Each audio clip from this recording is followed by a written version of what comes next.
তুমি যদি তোমার মাকে বাঁচাতে চাও তাহলে তোমাকে জঙ্গলে যে জড়িবুটি নিয়ে আসতে হবে, তাহলে তোমার মা সুস্থ হবে। কিন্তু হ্যাঁ, আর একটা কথা, তুমি ওখানে গেলে দুইটা পথ পাবে, একটা ভালো আর একটা খারাপ। আর তোমাকে এটা খোঁজ করতে হবে কোনটা ভালো আর কোনটা খারাপ। ঠিক আছে?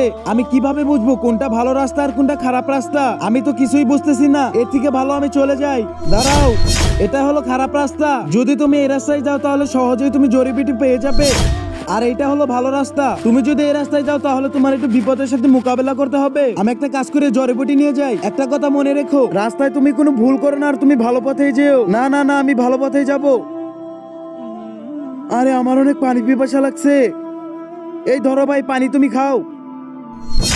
এই ধরো জড়িবুটি। আজকে দেখা যাবে এখানে কে জিতে, কুরআন নাকি শয়তান। কুরআনকে ভালোবেসে থাকলে চ্যানেলটাকে সাবস্ক্রাইব করে দাও, আর শয়তানকে ভালোবেসে থাকলে কিছুই করার দরকার নেই। জড়িবুটি নেওয়ার তুমি তোমার মার কাছে চলে যাও আর আল্লাহ তাআলার কাছে দোয়া করো তোমার মা তাড়াতাড়ি সুস্থ হয়ে যাবে। আর কমেন্টে আই লাভ ইউ আল্লাহ লিখে